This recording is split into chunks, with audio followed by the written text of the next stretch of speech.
आज the John एंकरबर्ग show में doctor Ravi जकरिया दोष निकालने वालों को जवाब देते हैं। रवि भारत में पले बड़े, यह इनके पूर्वज ऊंची जाति के हिंदू पंडित थे, लेकिन एक दिन इन्होंने यीशु मसीह के वचन को सुना और विश्वासी बन गए। अब ये संसार में सबसे बुद्धिमान मसीही अपोलॉजिस्ट हैं। 70 से भी ज्यादा देशों में यात्रा की है और बहुत सम्मानित यूनिवर्सिटी में वक्ता रहे हैं, जिनमें है हार्वर्ड, प्रिंसटन, डॉर्टमाउथ, जॉन्स हॉपकिंस और ऑक्सफोर्ड यूनिवर्सिटी में। ये दक्षिण अफ्रीका में पीस अकॉर्ड में भी वक्ता रहे हैं और मिलिट्री अफसरों को भी लेनिन मिलिट्री एकेडमी में, centre for geopolitical strategy Moscow में वक्ता रहे। 3 बार इन्हें न्यूयॉर्क में यूनाइटेड नेशन के एनुअल प्रेयर ब्रेकफास्ट मीटिंग में बुलवाया गया और इन्होंने नेशनल प्रेयर ब्रेकफास्ट में seat of government Atowa Canada में भी संदेश दिया और लंदन इंग्लैंड में भी, और CIA वॉशिंगटन DC में भी वक्ता रहे हैं। आज हमारे साथ जुड़ जाएं विशेष प्रोग्राम द जॉन एंकरबर्ग शो में।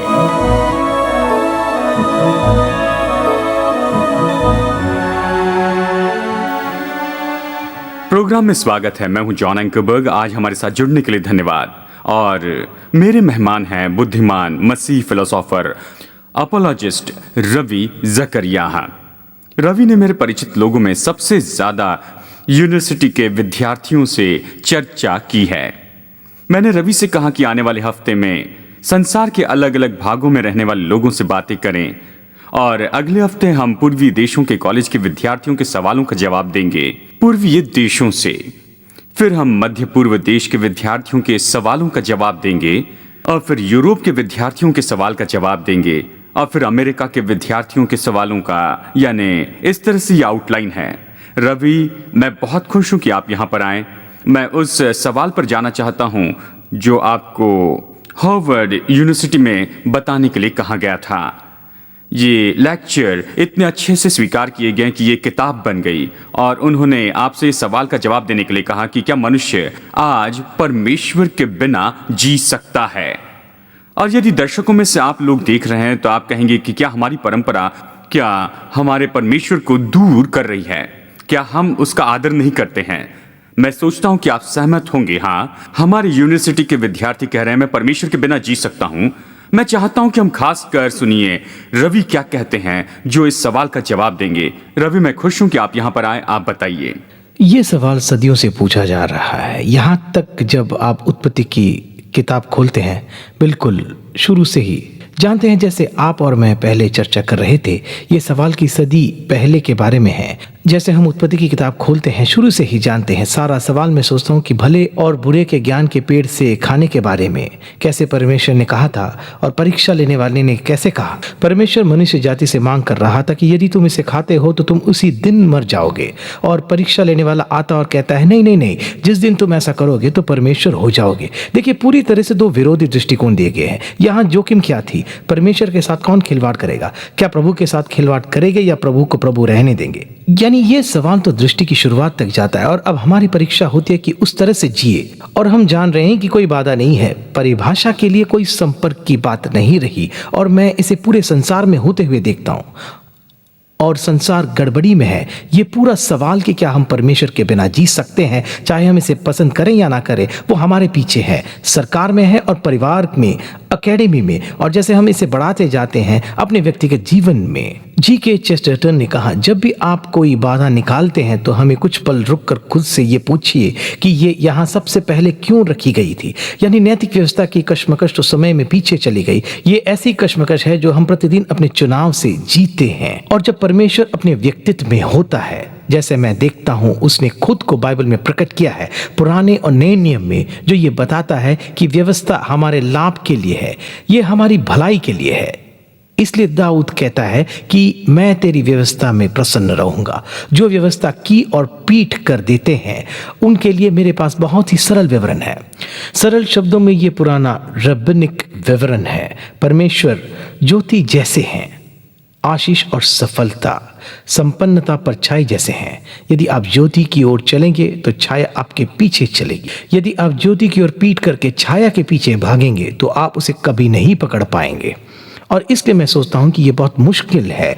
यहाँ तक कि हमारे दर्शक जो लोग हमें सुन रहे हैं, आप जो भी निर्णय लेते हैं वो अवश्य ही उस समर्पण पर आधारित होता है, परमेश्वर के प्रति इन समर्पण पर होता है। आपका नैतिक कारण बनाना, आपके परिचित चुनाव, आप पैसे कैसे खर्च करेंगे, आप व्यापार में किस तरह से व्यवहार करेंगे, कैसे लोग आपके शब्दों को लेंगे या नहीं, ये सारी बातें आपके अंदर बुनियाद के रूप में होती है कि परमेश्वर पर विश्वास करें या अविश्वास। इसलिए हम एनसाइक्लोपीडिया में जाते हैं, जो पश्चिमी संसार की महान किताबें हैं। सबसे बड़ा निबंध परमेश्वर पर है। और जब मॉर्टिमर एडलर से पूछा गया क्यों, तो उन्होंने लैरी किंग की ओर देखा, जो उस समय सवाल पूछ रहे थे कई साल पहले। लैरी, क्योंकि इस एक बात के कारण आपके जीवन में बहुत से परिणाम होंगे, दूसरी बातें जो आप सोच सकते हैं उससे बढ़कर आपने सही कहा। मैं सोचता हूं कि इसी सवाल का जवाब हमें देना चाहिए। आपने कहा था कि 4 चीजें हैं जिन्हें हम खोएंगे यदि हम परमेश्वर को अपने जीवन से निकाल देते हैं। तो यदि हम सोचते हैं कि हम परमेश्वर के बिना जी सकते हैं, चलिए इन चारों को देखते हैं। पहला क्या है? पहला है नैतिक निर्णय लेने के लिए संपर्क के बिंदु की कमी। इसमें कोई भी निश्चित संबंध की बात नहीं है। फिलोसोफर यही कहेंगे, इसमें कोई सक्रिय शक्ति नहीं है, कोई सटीकता नहीं है। चलिए मैं उदाहरण देता हूं। उदाहरण के लिए आप सुन रहे हैं, मैं भारत से आता हूं, जहां ट्रैफिक तो गीतों का विषय बन गया है। जानते हैं, वो कहते हैं कि आप मुंबई में रहते हैं, जहां डॉज और बॉब और विव भी रहते हैं, लेकिन जब लाल बत्ती के पास आते हैं वो आपसे क्या कहता है? रुको। अब कुछ लोग सोचते हैं कि ये उन्हें क्रिसमस कह रहा है और आगे बढ़ते जाओ, लेकिन ये सच में रुकने के लिए कहता है। जब आप उस लाल बत्ती के पास होते हैं और आप दिन में सपने देख रहे हैं और अगले लेन में कार देखते हैं और सोचते हैं कि वो चल रही है या आप चल रहे हैं, आप उस पल क्या करते हैं? तुरंत ही आप ब्रेक लगते हैं, क्योंकि सिग्नल लाल है, आप नहीं जा सकते। अब जब आप ब्रेक पर पैर रखने के बाद भी निश्चित नहीं होते हैं कि आप चल रहे हैं या दूसरा व्यक्ति चल रहा है, तो आगे क्या करते हैं? खिड़की से बाहर देखते हैं, पेड़ या बिल्डिंग देखते हैं जो चलना नहीं चलना चाहिए, और खुद को उसके अनुसार नापते हैं। अब ये निश्चित होने को दर्शाने वाला है, ये ऐसे जो अटल है। मैं एक और उदाहरण देना चाहता हूं, क्लॉक मेकर लेस्टर इंग्लैंड का, जिन्होंने पाया कि एक आदमी प्रतिदिन उनकी दुकान के सामने रुकता है और अपनी घड़ी को इनकी घड़ी से मिलाता है। तो एक दिन इस आदमी से पूछा, आप प्रतिदिन ऐसा क्यों करते हैं? उसने कहा, मुझे ये बताते हुए शर्म आती है। मैं पास ही की फैक्ट्री में टाइम कीपर हूँ। हर दोपहर 4 बजे मुझे घंटी बजानी है। दिन के अंत में मेरी घड़ी अच्छे से काम नहीं करती है, तो मैं हर सुबह आपकी घड़ी से इसे मिलाता हूँ। और घड़ी बनाने वाले ने कहा, ये सच में अजीब है सर, क्योंकि सच में मेरी घड़ी भी अच्छे से काम नहीं करती है। मैं हर दोपहर फैक्ट्री की बजने वाली घंटी से इसे मिलाता हूं, मैं घंटी की आवाज सुनता हूं। क्या होता है जब 2 घड़ियां एक दूसरे से गलत समय में मिलाई जाती है? मुझे गलत ग्रामर के लिए माफ कीजिए, लेकिन वो हर समय गलत और गलत होते जाएंगे जब जो अटल नहीं होता है, और जब अपने आप को उसके साथ मिलाते हैं। ये तो मानो काम करने की लेन देन जैसे होता है, तो आप पूरी तरह से अपनी परंपरा को गड़बड़ी में ले जाएंगे। कोई सटीकता नहीं, संपर्क की कोई बात नहीं। यही तो निश्चित नैतिक ढांचा है।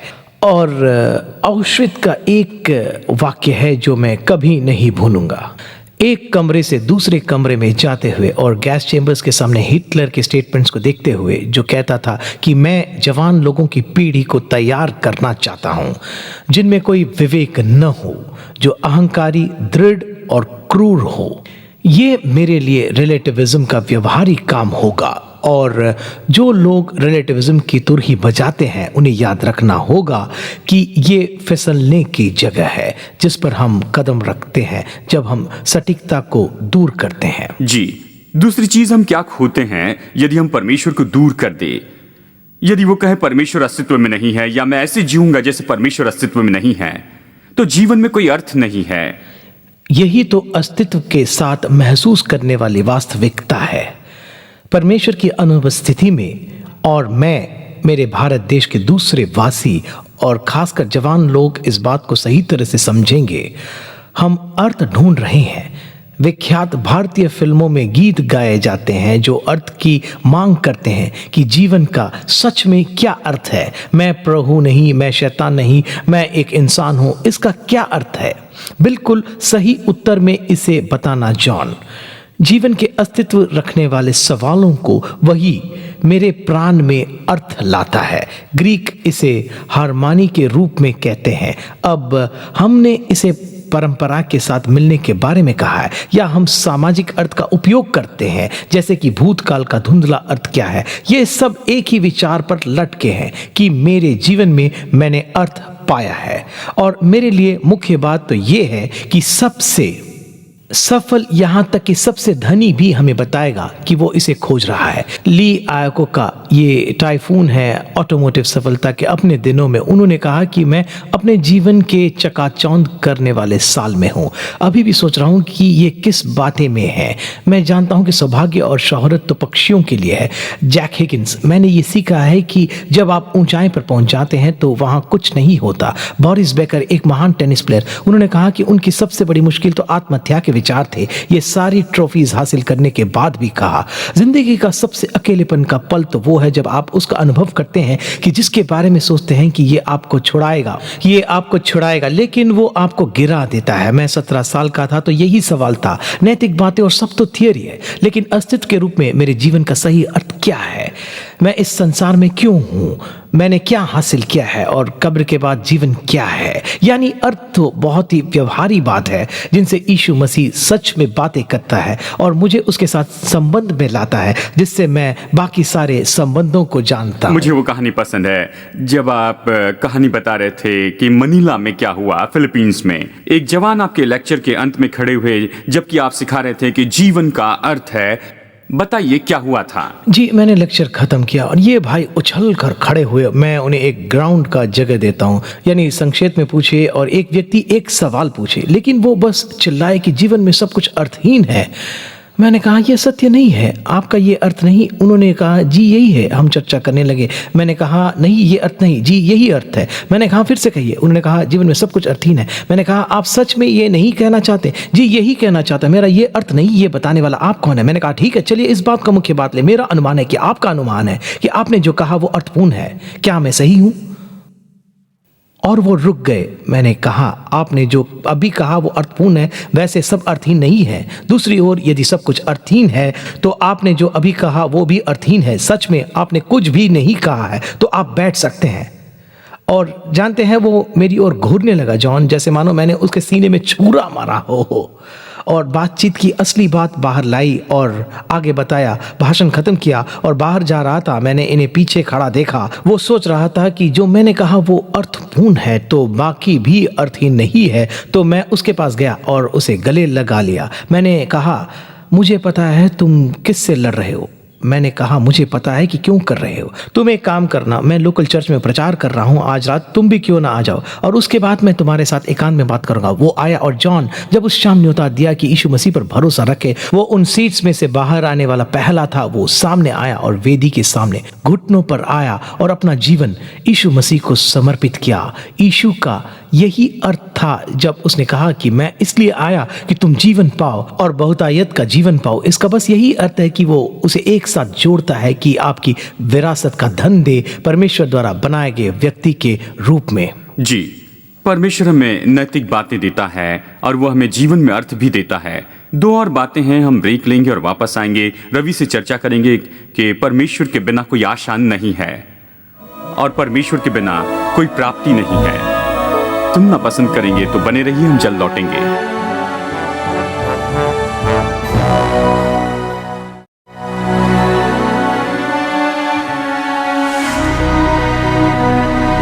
ठीक है, हम लौट आए हैं। हम चर्चा कर रहे हैं रवि जकरिया से। मेरी पहचान के सभी लोगों में इन्होंने सबसे ज्यादा यूनिवर्सिटी में मसीह विश्वास के बारे में सिखाया है। 70 देशों में यात्रा कर चुके हैं। ये हर साल 12 देशों में जाते हैं। पूरे संसार में हर साल यात्रा करते हैं। इसे कैसे करते हैं मुझे पता नहीं। ये तनावपूर्ण परिस्थिति में संदेश देते हैं हमारे समय के बुद्धिमान लोगों के सामने। और रवि, हम चर्चा कर रहे हैं कि क्या मनुष्य परमेश्वर के बिना जी सकता है, और लोग ऐसे जीते हैं जैसे परमेश्वर अस्तित्व में नहीं है। अब तक की बातों का सारांश दे, उसके बाद में आगे बढ़ते हैं। ये सवाल मैं सोचता हूँ कि ये इस समय का सबसे बड़ा पूछे जाने वाला सवाल है। बाकी सब तो इस सवाल के फुटनोट्स जैसे हैं। क्या मनुष्य परमेश्वर के बिना जी सकता है? मैंने 2 लेक्चर दिए और Q&A किया है, और तीसरे में एक पैनलिस्ट ने मेरे साथ जुड़ गए थे स्टूडेंट बॉडी से। तीसरा सेशन अद्भुत था और फिर से ये किताब के रूप में प्रिंट करने गया। क्या मनुष्य परमेश्वर के बिना जी सकता है? मेरे मुख्य 4 पॉइंट ये थे। सोचता हूँ कि इससे भी ज़्यादा है, लेकिन यदि आप केवल इन 4 को ले कि हमारे जीवन की परिभाषा दे, ये है कि सिद्ध नैतिकता के लिए संपर्क की कमी होना, कि आप सच में अपने जीवन पर अधिकार करते हैं। आपका विवेक जो भी आपको कहता है उससे जो आपकी प्रेरणा आपको बताती है। अब इसमें समस्या ये है, संसार जिसमें इतनी अलग अलग परंपरा है, इतने ज़्यादा अलग धार्मिक दृष्टिकोण है, पढ़ाई के बहुत से अलग तरीके हैं, इस समय हम टकराते हैं क्योंकि जो एक के लिए अच्छी बात है वो दूसरे के लिए शाप की बात हो, और इसका उल्टा भी। हमारे पास नैतिक निश्चितता चाहिए जो व्यवहारिक रूप में सही हो हम सब के लिए। क्या ये कहना व्यवहारिक रूप में सही होगा कि मेरे पास अधिकार नहीं है कि तलवार लेकर दूसरे आदमी का सिर काट दूं, और वो मेरे खुद के नैतिक विचारों से, अपने मतवादों से, और इसे पब्लिक टेलीविज़न पर दिखाऊं और उसे विजय की बात मानूं? क्या ये नैतिक रूप में सही है या गलत है? हमारी प्रेरणा हमें क्या बताती है? संभावना है कि कोई जो सुन रहा है कहे ठीक है। यदि ये किसी ने बदला लिया तो कोई कहेगा नहीं, आपने जो किया वो एक भयानक बात है। इसमें वो कौन सी संपर्क की बात हो सकती है जिसे हम दिखा सकते हैं? क्या यह नैतिक रूप में सही है कि बच्चे को सताए अपने आनंद के लिए? यदि ये सच है तो हमें ये नैतिक मूल्य कहाँ से मिलते हैं? यानी सच्चाई तो ये है, हमें एक व्यवहारिक स्तर चाहिए जिसके द्वारा हम इसे दिखा सके। वैज्ञानिक रूप में कहें तो आपका अपना गुरुत्वाकर्षण का नियम है और मेरा अलग नियम है थर्मोडायनामिक्स का। आपका अपना नियम है और मेरा अपना नियम है थर्मोडायनामिक्स का। नहीं, खास नियम और विधियां दी गई है। वैसे ही ये नैतिक संसार में भी है जो कि ये संसार है, यानी हमें ये विचारधारा होनी चाहिए। दूसरी बात, अर्थ का सवाल अब ये होता है, बहुत अधिकार में रहता है, लेकिन उतना नहीं जो हम सोचते हैं। चलिए बताऊं कि क्यों। हाल ही में धर्म के विरोध में नास्तिक संस्था के संस्थापक गुजर गए। जैसे आप और मैं चर्चा कर रहे हैं, ये तो कुछ दिनों पहले हुआ है, और दिलचस्प बात तो ये है कि वो नास्तिक थी। बर्टन रसल डिक्टेम का पालन किया, यानी जब उन्हें मिट्टी दी जाएगी तो उनका शरीर सड़ जाएगा। इस कारण उनकी बेटी ने ये वाक्य कहा, क्योंकि मेरी माँ के लिए क्यों कि मृत्यु अंत है और शरीर सड़ जाता है, इसलिए जीवन बहुमूल्य है। मैंने इसे अद्भुत पाया। उनका सच में ये अर्थ नहीं था, उनका कहना था कि उनका जीवन बहुमूल्य था क्योंकि उन्होंने दूसरे लोगों के जीवन को व्यर्थ कर करोड़ों डॉलर कमाए थे। इस तरह तो मैं कहूँगा, यदि आप सच में सोचते हैं कि जीवन बहुमूल्य है, किस कारण आपने इसके लिए धन दिया? अब मैं जानता हूं कि हजारों पीड़ादायक सवाल है, लेकिन ये बहुत ज़रूरी सवाल है। जब कोई वाक्य कहता है कि जीवन बहुमूल्य है, मैं विश्वास करता हूं कि जीवन बहुमूल्य है, लेकिन मैं विश्वास करता हूं कि सबका जीवन बहुमूल्य है, क्योंकि सबके जीवन में अद्भुत मूल्य है। ये बाहरी मूल्य नहीं जो सरकार, राज्य या परंपरा ने दिया हो। अब केवल एक तरह से हम इसके मूल्य के बारे में कह सकते हैं कि स्वयं परमेश्वर ने हमें बनाया है और हम बहुत मूल्य के हैं। जीवन में केवल अर्थ और उद्देश्य तब होगा जब जीवन में जरूरी मूल्य होंगे और फिर उद्देश्य और महत्व होगा। तो मैं सोचता हूं कि ये दो वास्तविकता अविश्वासी या नास्तिक के लिए, विश्वास के विरोधी के लिए तो जवाब न दिए जाने वाले सवाल है। मैं जानता हूं वो जवाब देने की कोशिश करते हैं कि हमें जीना है और जीने देना है। आपने देखा है कि सैन्य हमारे समय क्या क्या है। इसका अर्थ है कि ए का विचार मूल्यवान है, बी को दूर करना है। नहीं, सहने और स्वीकृति के सच्चे संसार में हमें दूसरों के दृष्टिकोण को स्वीकार करना है और अर्थपूर्ण रीति से उस पर बात करनी है, क्योंकि जीवन अर्थपूर्ण है। तो मैं विश्वास करता हूं कि यीशु मसीह को जानने से, वो जो मेरा उद्धारक है, जिसने अपना जीवन मेरे लिए दे दिया और तैयार था कि मुझे अपना प्रेम और माफ़ी दे, मेरे लिए जिसने उसे कभी नहीं ढूंढा लेकिन वो मेरे पीछे आया स्वर्ग की कीमती चीज़ जैसे। और वहाँ हॉस्पिटल के बिस्तर पर जैसे मैंने आत्महत्या करने की कोशिश की थी, मैंने पाया कि मेरा जीवन अर्थपूर्ण है। इसलिए नहीं कि ए विद्यार्थी हूँ, बी विद्यार्थी हूँ, सी विद्यार्थी हूँ, लेकिन मेरा जीवन इसलिए अर्थपूर्ण है क्योंकि मैं परमेश्वर के स्वरूप में बनाया गया हूँ। मेरा नैतिक कारण बनाना और मेरा ज़रूरी काम मेरे पास आता है मेरे सृष्टिकर्ता से। केवल वही मुझे उसके उद्देश्य के पीछे चलने के लिए योग्य बनाता है और उसका तरीका और उसका उद्देश्य मेरे जीवन के लिए हो। जी, यीशु मसीह में आशा देता है कब्र से परे। यीशु मसीह के बिना हमारे पास कब्र से परे आशा नहीं है। इसके बारे में आप जरा बताइए। यह बहुत ही वास्तविक है। मैं बहुत से फ्यूनरल्स में रहा हूँ, थाईलैंड में, भारत में, दक्षिण अमेरिका में, मध्य पूर्व और दूसरी जगह पर। जब कोई व्यक्ति मर जाता है तो क्या होता है जानते हैं? कोई कहता है कि सूरज डूबने से पहले उन्हें दफना दे, ये एक विधि है ये सब। तो दूसरे लोग देख को घेरे हुए बैठे रहते हैं और कुछ नहीं कहते हैं, शांत रहते हैं। ये दिलचस्प है कि ऑस्कर वाइल्ड जो क्विंसेंशियल हेडनिस्ट थे, उनके फ्यूनरल में जो उसी जगह पर हुआ था जहां पेरिस में पास्कल का फ्यूनरल हुआ था, जब खोज की गई तो पाया गया कि कोई म्यूजिक नहीं था। कल्पना कीजिए कि ऐश से चलने वाले जीवन में जिसमें सच में कोई संगीत नहीं था, उस फ्यूनरल में, और उनकी कब्र के पत्थर पर अय्यूब की किताब से वचन है, आशा तो ऐसी है जिसकी हम सब कामना करते हैं। और जॉन, ये महत्वपूर्ण है कि सुनने वाले इसे समझ जाए, केवल इसलिए नहीं कि मैं कब्र से परे जीवन का अर्थ देखना चाहता हूं, लेकिन यदि कब्र से परे जीवन नहीं है तो न्याय का क्या होगा? उस व्यक्ति का क्या होगा जिसने अपराध किया है और अपने सिर पर गोली मार देता है? तो क्या सब खत्म हो जाता है? क्या उसके बाद सब कुछ सही तरह से करने के लिए संतुलन नहीं रहता है? यानी आशा तो एक सटीक ज़रूरत नहीं है मेरे जीवन में कि मैं कब्र से परे जीवन देख पाऊं या मेरे प्रियजनों को फिर से देख सकूं। इसका संबंध तो न्याय के मांग के सवाल के साथ भी है। यीशु मसीह में सुसमाचार के बारे में ये सबसे सुंदर बात है, मुर्दों में से जी उठना, 3 जीवन का बदलाव। थोमा जिसने जी उठे प्रभु को देखा था, होकुरियास्मो, होथियास्मो, मेरे प्रभु मेरे परमेश्वर। तार्शिश के शॉल का बदलाव जो प्रेरित पौलुस होता जाता है, नए नियम का 1/3 भाग लिखा है। और फिर उसका भाई याकूब कब्र से परे आशा, सारी बातों की परिभाषा फिर से करते हैं। बिली ग्राहम एक बार कॉनरेड एडेनॉर से बात कर रहे थे, जैसे एडेनॉर खिड़की से बाहर देख रहे थे। डॉक्टर ग्राहम ने कहा, उनके सामने एक कहानी बताई और कॉनरेड एडेनॉर ने उनकी ओर देखकर कहा, मिस्टर ग्राहम, क्या आप सच में विश्वास करते हैं कि यीशु मुर्दों में से जी उठा? और बिली ग्राहम ने कहा, मिस्टर एडेनॉर, यदि नहीं करता तो मेरे पास प्रचार करने के लिए सुसमाचार नहीं होता। उन्होंने कहा कि शांति होगी। और फिर कॉनरेड एडेनॉर ने कहा, जानते हैं मिस्टर ग्राहम, यीशु मसीह के जी उठने के बाहर मैं मनुष्य जाति के लिए कोई आशा नहीं देखता। और आप लोग जो मुझे देख रहे हैं, यीशु मसीह का मुर्दों में से जी उठना, तो सारी बातों को बताना है। चलिए मैं आज इसके बारे में आपको कुछ बताऊं। यदि यीशु शार्लटेन होता, जानते वो क्या कहता? वो कहता, मैं आत्मिक रूप में फिर जी उठूंगा। आप इसमें क्या गलती ढूंढ सकते हैं? देह पाने के बाद उसने कहा, नहीं, मैं शरीर के साथ मैं जी उठूंगा।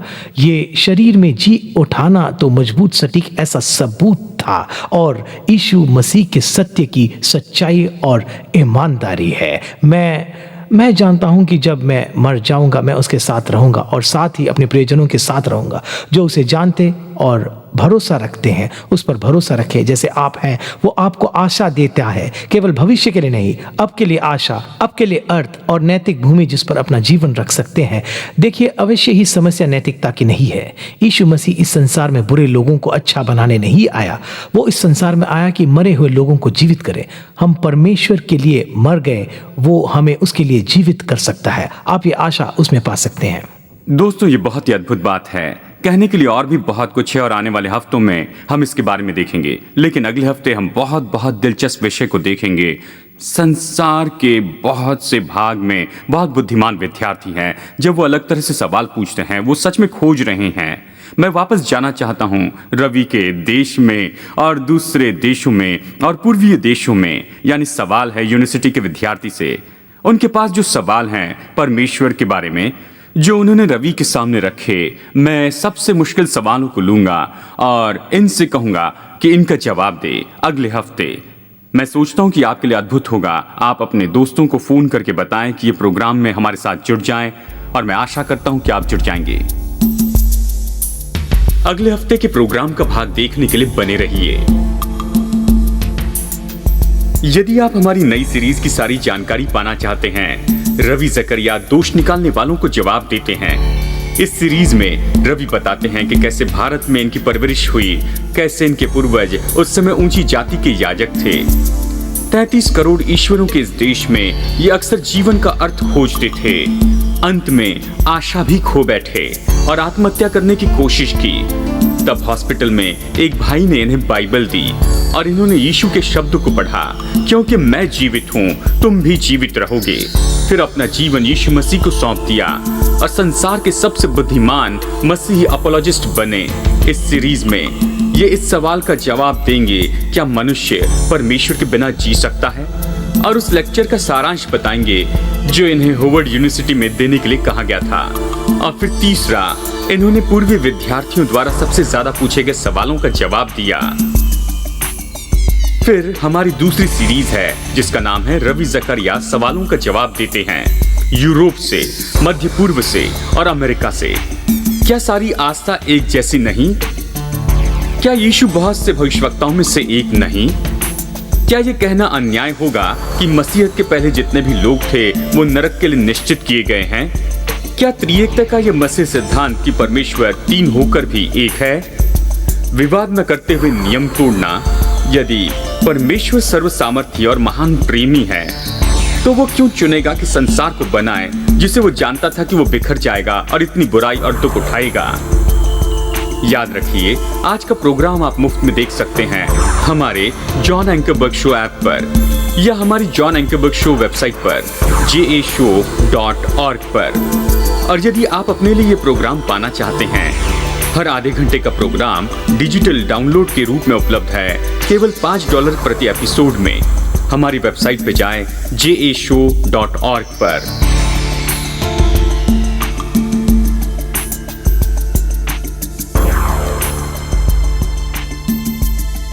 सारी आस्था ऐसे ही सत्य नहीं हो सकते। मैंने लोगों को कहते सुना कि आस्था वो बुनियादी रूप में समान है, केवल ऊपरी रूप में अलग है। दोष निकालने वाले ये कहते हैं, लेकिन ये उल्टा है। वो व्यवहारिक रूप में अलग है और केवल बाहरी रूप में समान दिखते हैं। एक विश्वास दूसरे जैसे ही नहीं है, मसीहियत अविश्वास जैसे नहीं है।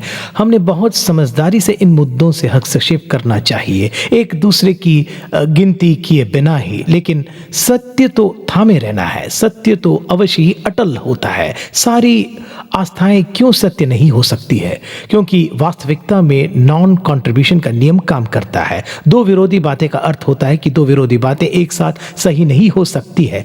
सटीकता तो सत्य में वास्तविकता होती है, क्योंकि सत्य तो अंगीकार की ही पहली चीज है। हम इसे कोर्ट रूम में कहते हैं, जब ये हुआ तो क्या आप कमरे में थे?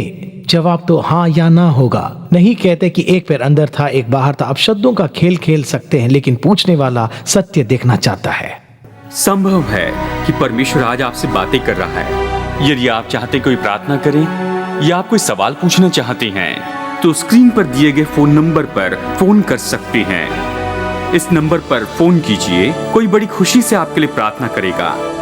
आज मेरे साथ जुड़ने के लिए धन्यवाद। आशा करता हूं कि अगले हफ्ते इसी समय आप फिर से जुड़ जाएंगे। यीशु मसीह के साथ में अपना संबंध कैसे शुरू करें, इसे जानने के लिए हमारी वेबसाइट पर लॉग कीजिए jashow.org पर और वहां पर pray to accept Jesus Christ as your saviour पर क्लिक कीजिए।